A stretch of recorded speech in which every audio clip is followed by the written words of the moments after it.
Sejam bem-vindos de volta. Tá todo mundo aqui? Tá faltando uma galera ainda, mas enfim, seguimos. Nesse momento, né, o tema principal vai ser percepção de risco e segurança do paciente. Eu gostaria de convidar para falar um pouco sobre percepção de risco e prevenção de acidentes a psicóloga Bruna Zon, psicóloga com formação em terapia cognitivo-comportamental, já atuou em consultorias relacionadas a desenvolvimento comportamental, hoje atua na Vale e é analista de desenvolvimento da cultura de segurança. Obrigada, boa tarde, galera. Bom, a primeira coisa que o pessoal da área de segurança faz é chegar e olhar o ambiente, né? E quando eu vi a escada e todo mundo aqui, a gente já fica com o desafio aí, e aí vou propor a galera da organização que o púlpito venha para cá, e aí a gente não tem o risco de cair aqui quando fica aqui dando a palestra. Mas é melhoria para os próximos sem problema nenhum, né?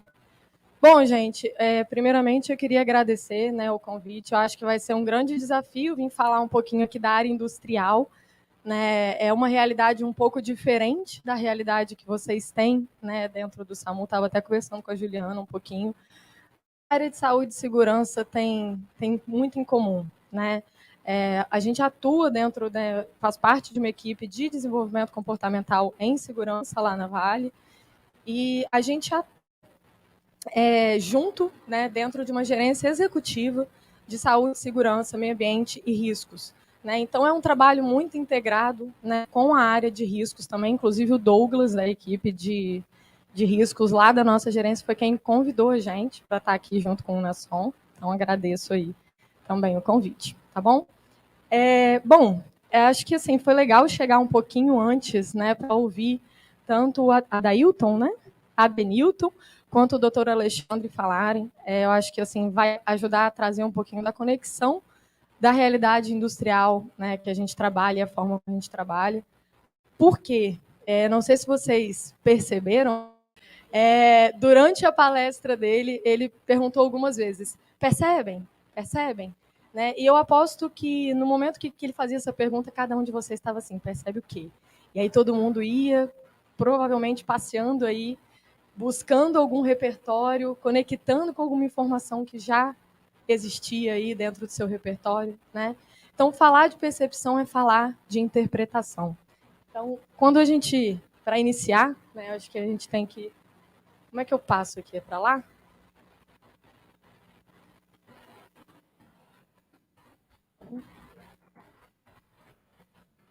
Ixi, passou muito.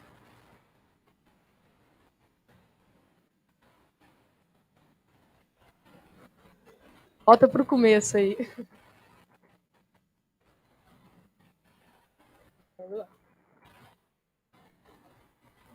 Primeiro slide. Isso, slide 2 aí.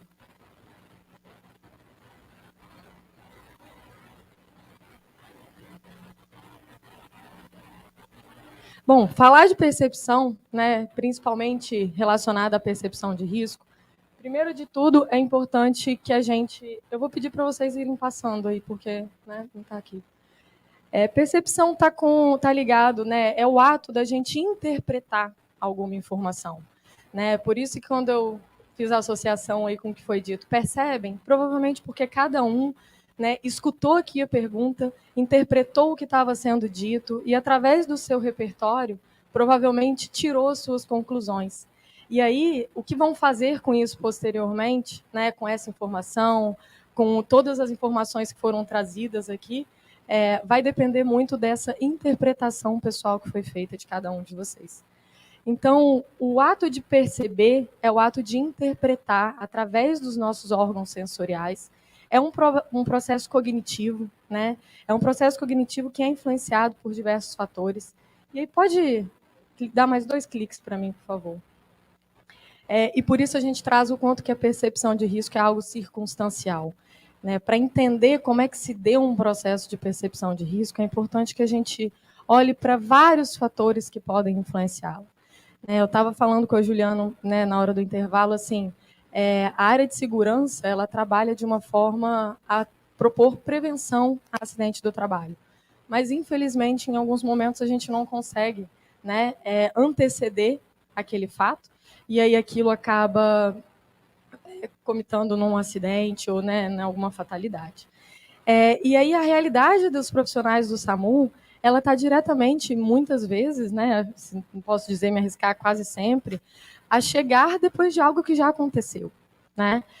E como se anteceder e como trabalhar não só, né, na melhoria para algo relacionado ao paciente, mas também para a atuação de vocês. Como é que vocês conseguiriam se anteceder, trabalhar a percepção de vocês do que pode ocasionar um erro, né, dentro da atuação de vocês? Quando eu pensei nas conexões a serem feitas aqui, eu fiquei assim, vamos tentar entender a realidade desse público, né? Porque não adianta eu falar somente de uma realidade de como prevenir um acidente lá na indústria, se a realidade deles é completamente diferente da nossa. Né? Então, como vocês, enquanto profissionais de, né, atendimento à emergência, pré-emergência, vão conseguir trabalhar também para que tenham uma percepção de risco mais adequada? Né? Eu costumo dizer que não existe falta de percepção de risco. Né? Eu acho que todo mundo tem, é um processo cognitivo. Né? A não ser que a gente tenha aí alguma coisa que interfira nesse processo cognitivo. Então, falta de percepção de risco, a meu ver, é algo que a gente precisa começar a elaborar de forma diferente. Foi uma falha. E o que ocasionou essa falha? Né? Porque diversos fatores interferem e influenciam a gente a perceber algo, principalmente o risco. Né? O risco, quando a gente se relaciona aí, a percepção de risco, está falando de algo, de um potencial de causar dano. Então, como é que eu me relaciono e interpreto aquelas coisas que podem ocasionar um dano para mim? Né? A gente tem aí na realidade de vocês, acho que o Nação passou para mim aí uma pesquisa que foi feita. Vocês trouxeram que o cansaço impacta. Vocês trouxeram que avisos que são dados na rotina impactam. Que alguns erros baseados em sistema, em processos, também impactam nisso. Falar um pouquinho dessa questão também do quanto que o relatar os erros impacta na rotina de vocês. E aí, a gente também trouxe um pré-formulário. Quem aí conseguiu responder? A galera que está online aí, que tivemos 130 respostas, foi um número bem alto. Quem conseguiu responder aí, levanta a mão para mim, só para... A gente vai mostrar aqui o resultado, né, desse... Não? A gente vai, eu até passei o resultado da própria tabela em Excel, mas a gente vai mostrar aqui uma nuvem de palavras, qual foi, né? E aí pode dar mais um clique para a gente, por favor? Quais são os tipos de fatores, né, que estão presentes aí no nosso dia a dia e que podem interferir nessa percepção de risco, né? Eu não sei se vocês sabem, né? Mas num dia de trabalho, né, teve uma pesquisa feita pelo jornal americano que diz que a gente toma cerca de 35 mil decisões por dia, né? Desde as mais pequenas até as mais complexas, desde abrir o olho na hora de acordar, desde a de assim, meu Deus, o que eu vou fazer aqui diante desse paciente que está aqui comigo e como é que eu posso fazer para ajudar ele, né? Então, são 35 mil decisões em média diária. Se a gente fizesse um cálculo, se 1% dessas decisões, né, fossem decisões de riscos, a gente teria aí, em média, 21 decisões de riscos por hora que deveriam ser feitas. E como tomar decisões diante de situações de riscos? E aí, se a gente for fazer um cálculo mais apertado ainda, a gente tem uma decisão de risco para fazer a cada 3 minutos. Então, assim, a gente tem a possibilidade de encontrar muitas coisas que vão nos colocar diante de situações difíceis. Como fazer para realmente ter uma percepção de risco adequada para agir naquele momento e entender que tipo de fator pode interferir para que aquilo realmente seja algo que eu vá agir e atuar para ter um melhor resultado. Como eu disse, a percepção de risco está ligada diretamente ao comportamento do ser humano, né? Porque a partir do momento que a gente percebe algo, a gente recebe estímulos do meio o tempo todo, a gente interpreta eles, e aí, a partir daquela interpretação, eu vou pensar, bom, se eu fizer aquilo, eu posso ter um ganho ou eu posso ter uma perda. E aí, a partir disso, eu vou agir. Então, qualquer tipo de tomada de decisão que a gente tome na vida, diante de situações de risco ou não, estão ligadas à forma como eu percebo algo, né? E aí, queria passar qual foi a resposta de vocês, que vocês trouxeram em relação ao pré-formulário que a gente mandou. E essa foi a nuvem de palavras. Eu fiquei pensando assim, né, como trazer o que foi. Então, vocês trouxeram aí, principalmente as palavras grandes, acho que todo mundo conhece essa ferramenta da nuvem de palavras maiores foram respostas que mais apareceram. E aí vocês trouxeram para a gente o seguinte, que autoconfiança, fatores pessoais, conhecimento, saúde mental ou psicológica, tem muito relacionado à pressa, desatenção, mas veio questões de padrão também, de comunicação, né, que tudo isso interfere na forma como a gente vai perceber um risco ou não no momento de atuar. E aí, o que eu queria ressaltar disso aqui? Né? Quando a gente olha para essas palavras aqui que estão maiores, elas estão mais relacionadas ao indivíduo, ao ambiente, aos colegas, ou à empresa ou à instituição como um todo? O que vocês acham? Ao indivíduo, né? E aí, o que acontece? A gente tem uma tendência, e é uma tendência do ser humano, né? A psicologia traz muito isso. A gente tem uma tendência a olhar para aquilo que é mais fácil de ser identificado, né? Porque eu vou identificar de forma mais rápida, e a partir do momento que eu identifico de forma mais rápida, pronto, está ali, né? Esse é o que está me ocasionando o problema. Ou, quando eu tive uma atuação durante o atendimento a uma emergência, um colega determinado cometeu um erro. Foi porque ele não percebeu o risco. Mas foi porque ele não tinha conhecimento da tarefa. Ou, porque ele não teve uma capacitação. Né? E a gente viu que muitas coisas aqui trazidas pelos palestrantes anteriores, né, tá sendo feita, né, para capacitação continuada, tecnologia, tudo para contribuir com essa habilidade. Mas se a gente olha somente para esse indivíduo e atribui a ele o problema de uma percepção de risco falha, ou, né, algo que não foi adequado, a gente acaba esquecendo que tem muitos outros fatores envolvidos por trás. E o nosso grande desafio, e aí já dizia Decker, né? Decker era um... Tem algum advogado aí? Não? Decker, ele fala um pouquinho da justiça restaurativa, trazendo um pouquinho sobre análise de acidentes, né? E o que ele diz? E eu vou ler a frase dele para não parafrasear de forma errada, mas ele coloca assim: ter como causa de incidente somente o erro humano é admitir a total falta de controle, pois os indivíduos irão errar em sistemas complexos. E se a gente não tratar o sistema, a gente vai estar sempre sujeito a possível erro humano dentro desse sistema. Então, assim, o Decker ele traz uma reflexão muito grande para a gente. Né? O fato a gente não pode olhar somente para questões ligadas ao indivíduo. E aí, passa mais um slide para a gente. Eu trouxe aqui alguns exemplos, né, relacionados a fatores para além do indivíduo que podem interferir ou não, né, numa adequada percepção de risco, numa tomada de decisão acertada. Eu ouvi, né, dentro do que foi dito aqui, por exemplo, a questão do tempo de... Como é que é? Tempo de resposta. O tempo de resposta, para vocês, pelo visto, é algo muito importante, né? É algo que realmente traz aí um estímulo a eu preciso agir rápido. E quando eu falo em, por exemplo, pressa, eu estou falando em algo que influencia na minha percepção de risco. Estou falando em algo que pode me fazer tomar uma decisão inadequada. Ou não perceber algum tipo de risco ali, ou falhar naquilo ali. Então, quando eu falo de pressa, quando eu falo de falta de iluminação, e aí a gente está falando, por exemplo, de lugares remotos que vocês vão atender. Né? Muitas vezes, condições do ambiente que não favorecem nada. Às vezes a gente não tem asfaltos. Quem foi que falou? Acho que foi o Fiorotti, né?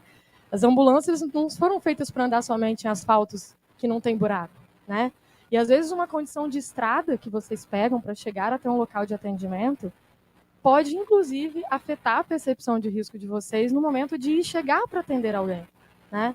Então, a manutenção do carro, da ambulância, né, fazer isso de forma preventiva.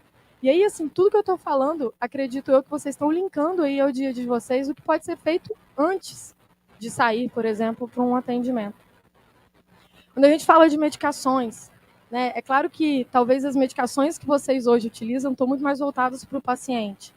Mas quem aqui não acorda, por exemplo, às vezes com uma dor de cabeça? Né? Quem aqui, às vezes, não precisa chegar em casa e tomar um remédio para dormir porque não consegue? No momento que você vem trabalhar no outro dia, essas medicações podem também interferir, né? Na sua atuação, na sua forma de perceber o risco. E às vezes você tem muito conhecimento, você é capacitado, você é treinado, você tem experiência. Apareceu muito a palavra experiência lá na nuvem de vocês, né? Você tem experiência, você é capacitado, você conhece as regras, você sabe dos procedimentos, mas naquele dia alguma coisa acontece que não vai dar para seguir esse protocolo aqui agora não. Tá com pressa, tá correndo, né?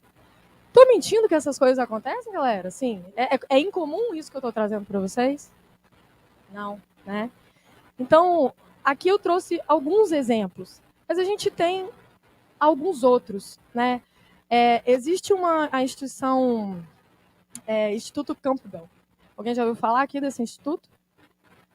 É um centro de excelência em saúde e segurança, né? Eles têm sede na Austrália, têm sede na Nova Zelândia. Eles distribuem esses fatores aqui que eu estou trazendo e provavelmente alguns outros que eu não conheço a rotina completa de vocês, mas se a gente parar para pensar, e eles distribuem esses, vamos colocar assim, influenciadores da percepção de risco e do comportamento das pessoas em micro, meso e macro.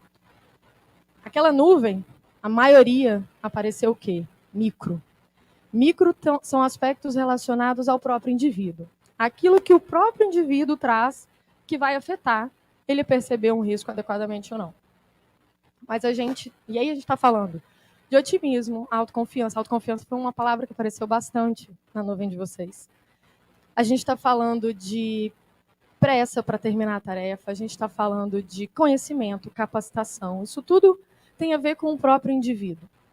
Mas é importante, a partir disso tudo que eu estou trazendo, a gente ir para além, né? O erro humano, parafraseando também o Skinner, né? O erro humano, ele não é. Quando a gente tem o erro humano, ele não pode ser explicação de algo.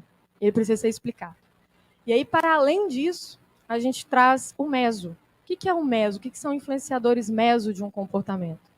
Influenciadores meso tem a ver com a influência dos pares, por exemplo. A gente tem um grupo enorme aqui.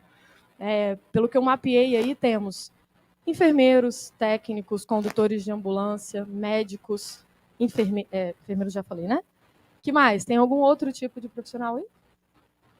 Rádio operadores, me ajuda aí, nação. Administrativos, farmacêuticos. Temos um grupo enorme, né, de profissionais que atuam em áreas distintas, mas fazem parte de uma equipe só.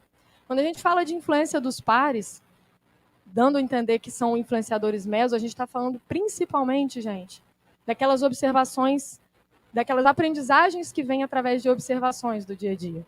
Às vezes eu vejo meu colega fazer de um determinado modo, eu não preciso nem perguntar, já aprendi como fazer.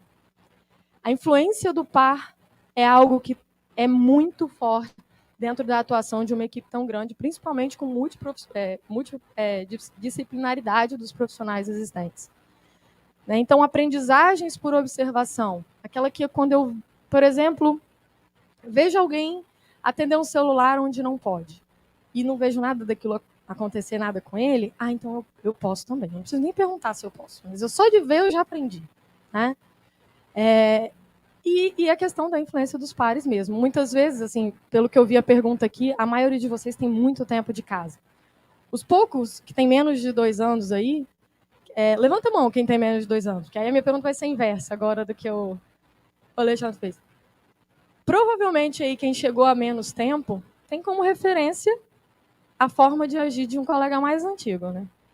Olha para aquele ali, vê como é que faz para entender a rotina. Então, influenciadores mesos são super importantes, né, de serem também identificados. Porque, inclusive, você pode ter uma prática usual inadequada na equipe. E quem está chegando de fora, muitas vezes, tem até uma lupa, uma visão mais aguçada, porque muitas vezes na rotina, quem está há muito tempo, efeito paisagem, né? Deixa de ver. Então, a integração entre profissionais novos, profissionais antigos, agrega nisso e ajuda a pensar na melhoria contínua. E aí, saindo dos influenciadores meso, a gente vai para influenciadores macro. E influenciadores macro estão ligados ao quê? Né? Algo maior, a instituição. O SAMU, por exemplo, a cultura de segurança, de saúde e segurança do SAMU é algo que influencia diretamente na nossa percepção de risco e percepções de outros aspectos também, né? Então, traços da cultura, essa questão, não, temos que ser um grupo que atende cada vez mais rápido e chega cada vez mais rápido ao nosso atendimento. Ok, mas como que a gente está fazendo isso? O que fazer é muito importante, mas o como está sendo feito também. E aí a gente olhar para esses influenciadores que são mais macro, e aí eu estou falando de cultura, eu estou falando de liderança, eu estou falando de gestão, eu estou falando de relacionamentos de confiança que tem dentro da organização. Tudo isso, por exemplo, quando eu vejo algo que não está bacana acontecendo e eu não tenho uma abertura para falar sobre isso com ninguém, eu omito a informação. E aí eu estou deixando, por exemplo, de contribuir com que o outro aprenda, melhore, identifique alguma coisa que também não está legal. E aí a gente está falando, então, desses influenciadores que estão mais ligados à organização, ao sistema, aos processos. E a importância da gente olhar para o micro, meso e macro, para cada vez mais identificar de forma preventiva e evitar que aquele indivíduo que muitas vezes, né, é taxado e culpabilizado por ter errado, não ter percebido adequadamente, seja às vezes tendo aí uma gestão de consequência que não é tão adequada, que poderia ter sido tratada, porque a partir do momento que a gente não conserta o que tem por detrás do indivíduo, a gente vai substituir ele, mas quando chega um outro novo, isso vai acontecer novamente, né? Pode passar mais um para a gente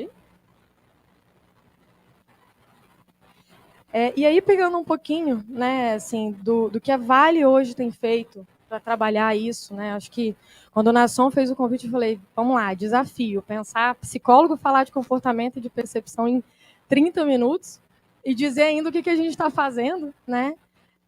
Como é que está meu tempo aí? Bom?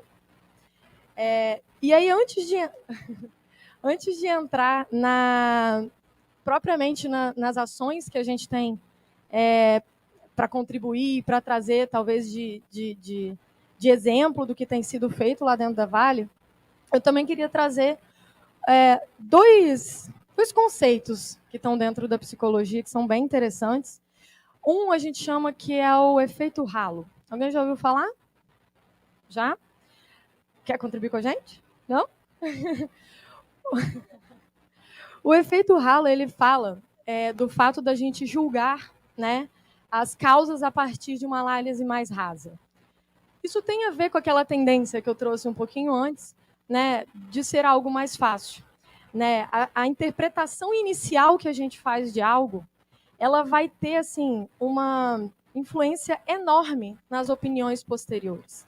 Por quê? A partir do momento que eu já criei uma verdade, eu já interpretei aquela situação de determinado jeito e eu já criei a minha forma de agir, de fazer, posteriormente fica muito mais fácil, e aí cognitivamente falando mesmo, tá, gente? Para o nosso cérebro recorrer a informações que são mais familiares a gente. Então, a gente fala muito daquela famosa frase, assim, que já ouviu falar, julgar o livro pela capa? Todo mundo já ouviu falar dessa frase? O efeito halo, ele se associa um pouco com isso, né? Eu olho para aquela situação, julgo superficialmente, de forma mais rasa, e as minhas ações diante daquilo, posteriormente, vão ser baseadas nessa análise mais rasa. Isso está muito atrelado com o que o Daniel Kahneman, quem já ouviu falar dele, aquele autor do livro Rápido e Devagar? Alguém já leu? Já ouviu falar? O Daniel Kahneman, ele fala do what you see is all there is. O que você vê é o que é, né? E isso está ligado com essa primeira análise superficial que a gente faz. Então, quando a gente traz aí a questão, né, de uma opinião, ou de uma forma de fazer, ou de uma forma de olhar, primeiramente, a tendência é aquilo que influencia fortemente não só nas minhas posteriores tomadas de decisão, nos meus posteriores olhares em relação ao que pode estar tendo de risco naquela situação que eu estou vivendo, mas como de outras pessoas que vivem comigo também.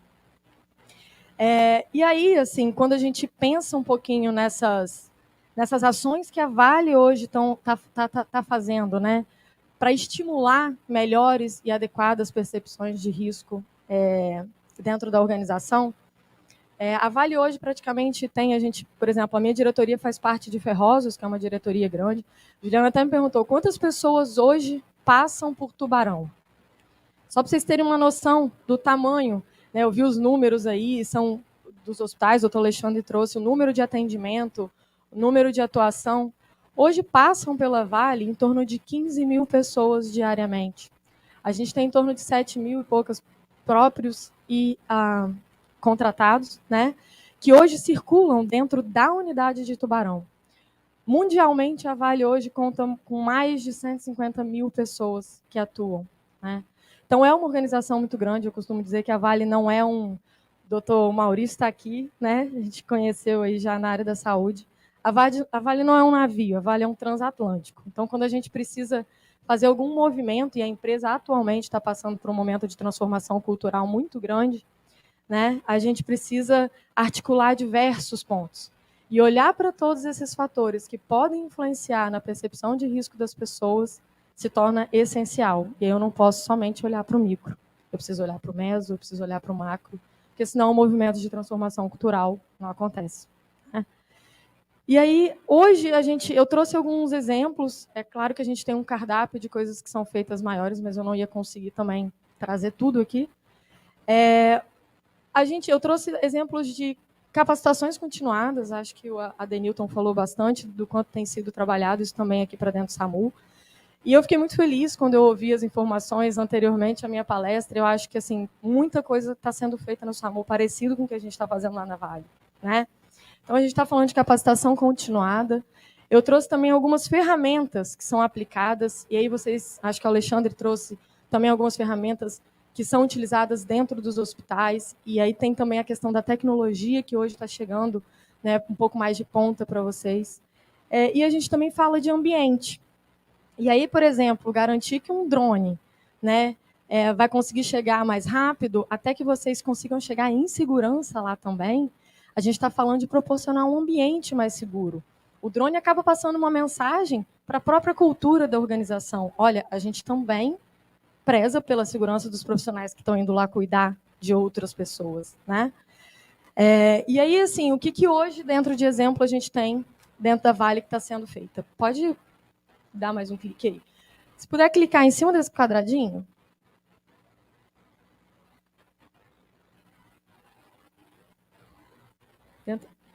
Perdeu a animação, né? Passa o slide, então, que ele vai seguir. Está oculto. Vamos lá, ajuda a gente. Tira o... Enquanto eles abrem aí, o Jornada Vale para a Vida é uma ferramenta, uma metodologia de capacitação continuada, que hoje ela foi desenvolvida, né, por um grupo de psicólogos utilizando a metodologia do mapa de aprendizagem. É uma metodologia super dinâmica, ela praticamente não tem conteúdo, aliás, ela não tem conteúdo de slide. A ideia é trabalhar com um mapa mesmo, né, com um tabuleiro em cima de mesas. E o Jornada Vale para a Vida, ele traz uma caminhada, uma jornada mesmo. E a gente está capacitando hoje, ele faz parte da MICT, que é a trilha de desenvolvimento de todos os empregados operacionais. Você viu?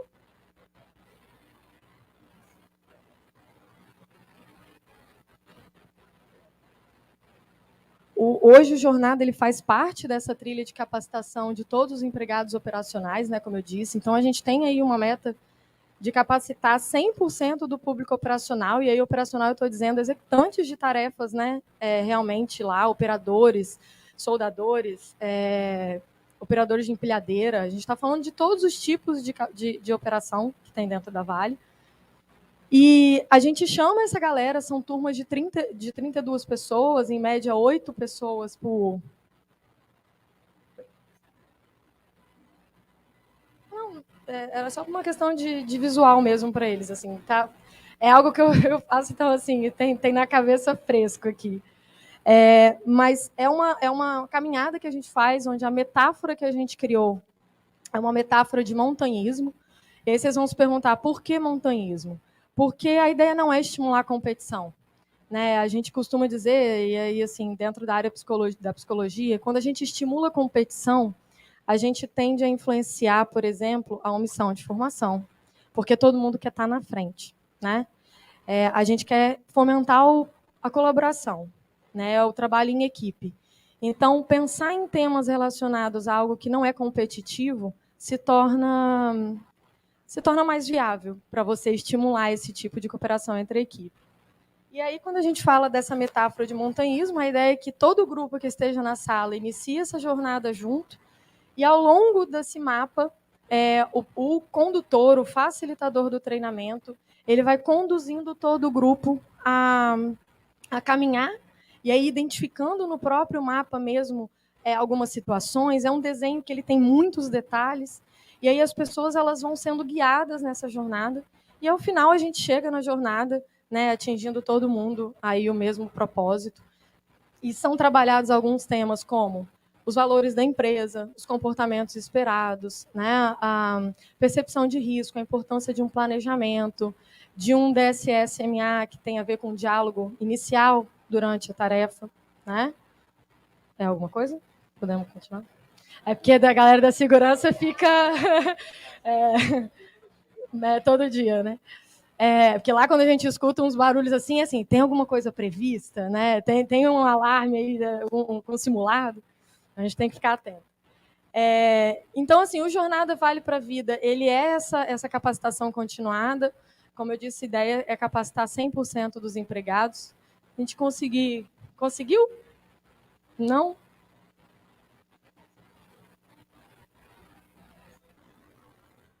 Consegue conectar aquele...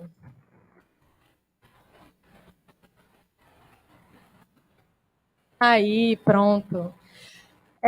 Como eu disse, está vendo ali? Ali são algumas fotos das capacitações realizadas. Mas, está vendo, Nação? Minha cabeça está boa. Tudo que eu falei está aqui no slide. Então, assim, proporciona a gente, inclusive, capacitar Vale e contratada junto, tá? Então, isso é um processo bacana, traz uma sinergia, mostra que não tem diferença de camisa, a gente está ali realmente para trabalhar todo mundo. Então, é uma capacitação presencial, a gente prezou muito, inclusive esse programa, né, essa capacitação, ela era prevista para iniciar antes da pandemia, a gente teve que segurar durante 2 anos, porque a prioridade era ter as pessoas ali em conjunto para refletir, para discutir, para que a opinião do outro realmente agregasse e estimulasse eu perceber riscos conectando a área. Quem conduz, quem é o facilitador são pessoas da própria área, porque a Bruna ir lá falar de segurança, estimular, porque entende de comportamento ou algo do tipo, é legal. Mas ter alguém que conhece a minha realidade, que sabe me dizer dos piores problemas, das coisas que causam realmente alguma influência daquilo, é muito mais eficaz. Né? Então, a capacitação é conduzida pelas próprias pessoas, a gente da equipe de comportamental desenvolve esses multiplicadores para que eles tenham e criem habilidade para aplicar esse treinamento. Então, esse é o Jornada Vale para a Vida. Passa mais um para a gente. O outro, e aí eu vou falar de 2 ferramentas que são de aplicação. Uma da equipe de campo, que é o operacional também, e a outra hoje que está sendo desenvolvida junto com toda a liderança e com toda a equipe de segurança da organização.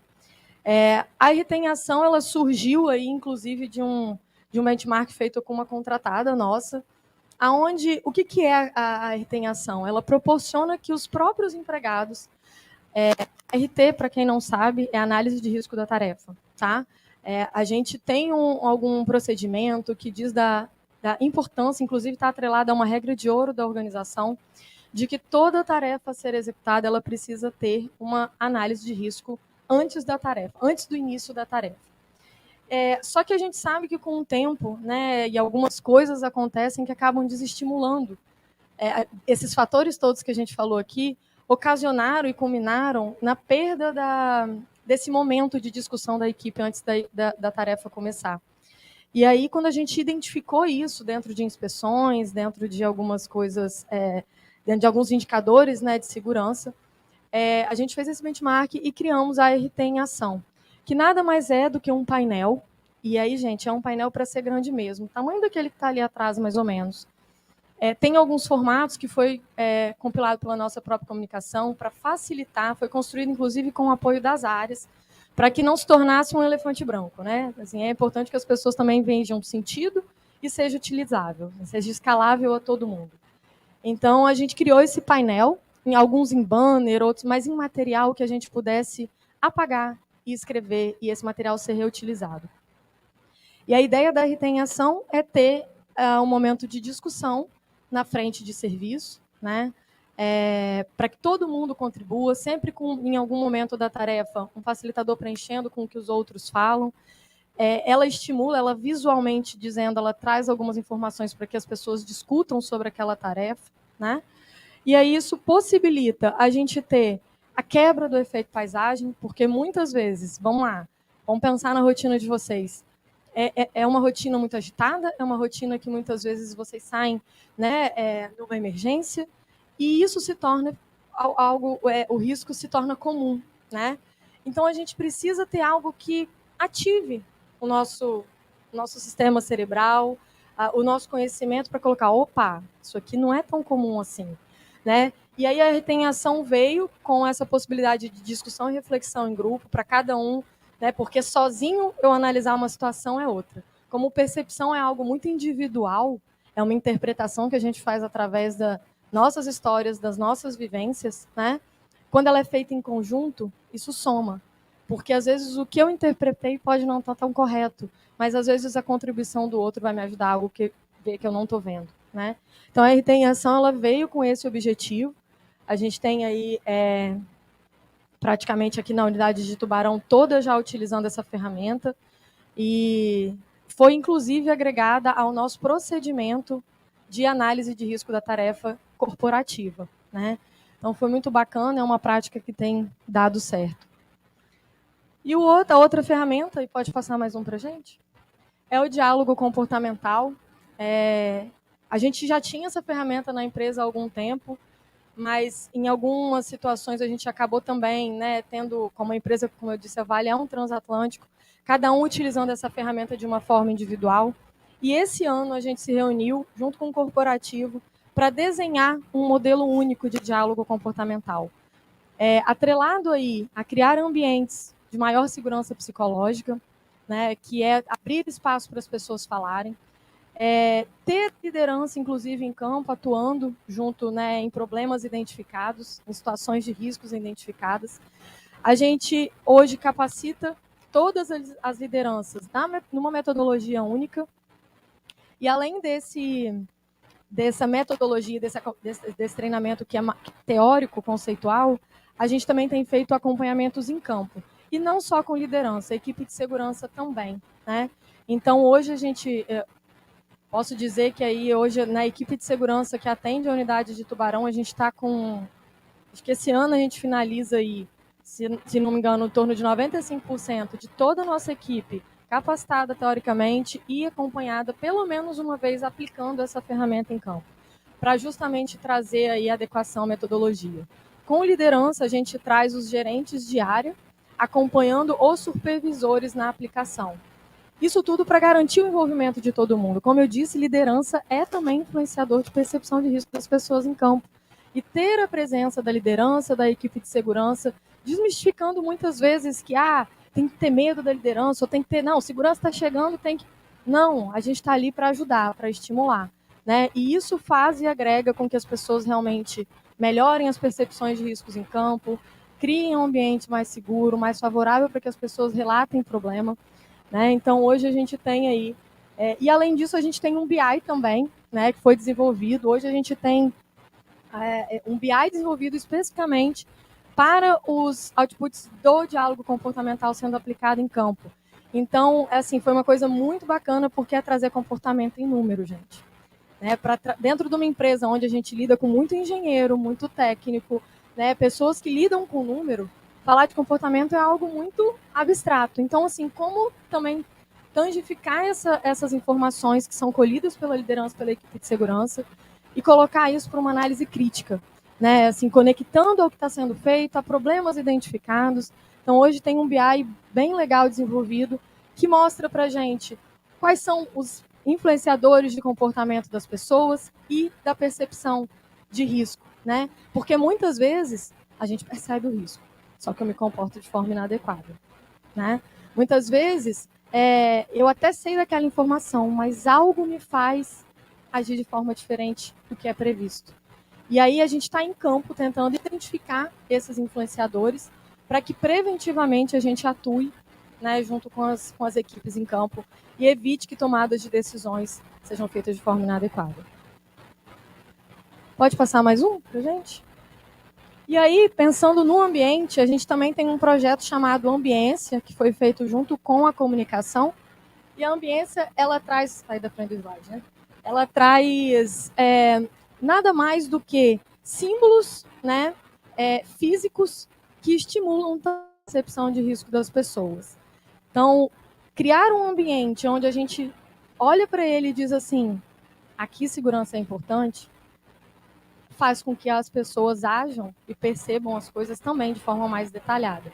Então, por exemplo, aqui nessa sala, a gente tem ali uma plaquinha daquela. O que aquela placa significa para vocês? Saída de emergência. Aí, quando a gente olha para cá, onde a seta diz, aonde que a gente vai? Para uma placa de saída que é da mesma cor que aquela placa lá. E, automaticamente, eu estou criando um efeito moral nas pessoas de que, se alguma ocorrência acontecer aqui, é para cá que eu tenho que me direcionar e por aqui que eu tenho que sair. Isso faz com que a tomada de decisão e a percepção de risco das pessoas seja mais adequada também, né? A gente tem aqui hoje um evento que está falando de segurança, está falando de percepção de risco, tem algumas informações, tem banner. Então, às vezes alguém que não estava ligado, não recebeu a informação, mas foi convidado para vir, quando chega, lê, vê a informação, o planejamento em si, né, para organizar esse ambiente de vocês. A gente tem um intervalo, e aí são coisas simbólicas que a gente traz para o ambiente de forma física a estimular a percepção de risco também mais adequada e tomada de decisão também para as pessoas. Né? Pode ir aí finalizando já. Eu gostaria de finalizar a minha fala, né? Eu acho que trouxe um pouquinho do que é. Não quis trazer o que é perigo, o que é o risco, né? Que eu acho que isso. Inclusive, eu tenho uma apostila que eu vou passar para você, tá, Nasson? Uma apostila que a gente até produziu lá, né, dentro da empresa, que traz alguns aspectos um pouco mais detalhados dessas informações que eu trouxe, mas trouxe também aqui um artigo que é do Goetz também, que ele fala de um ambiente hospitalar dentro da área de enfermagem, talvez não se aplique a todos os tipos de profissionais, mas ajuda a ampliar um pouco a visão, aonde ele traz que não se pode entender o comportamento humano se a gente não entender o contexto em que ele está acontecendo. Né? Os fatores que influenciam a percepção de risco e o comportamento seguro, eles estão ligados a um contexto. Esse contexto engloba as vivências, as experiências, o ambiente, os recursos fornecidos, tudo, né? A cultura da organização. E ele traz um pouquinho nesse artigo, apesar de ser focado na enfermagem, amplia um pouco o olhar. Além desse texto, eu vou passar também para vocês um texto do Instituto Campbell, que fala dos influenciadores micro, meso e macro, especifica lá, traz exemplos maiores também, né? Então também vou disponibilizar, tá? Na só me lembra depois. E aí eu queria, acho que assim, finalizar, né, trazendo que a percepção de risco é um processo cognitivo, né, o Goetz fala disso, e precisa ser entendida dentro de um contexto. Né? Olhar somente para o indivíduo não garante que a gente não vai ter aquele erro novamente. Então, eu termino minha fala aí em relação... Foi no tempo? Passei? Mas eu termino minha fala deixando esse recado para vocês. Vamos olhar, acho que assim... O SAMU está fazendo muita coisa que vocês trouxeram. Remete, né, a esses influenciadores de percepção e de comportamento. Então, assim, espero ter contribuído, trazendo um pouquinho da nossa prática. E estou à disposição aí para quem quiser tirar dúvida, tá bom, gente? Obrigada.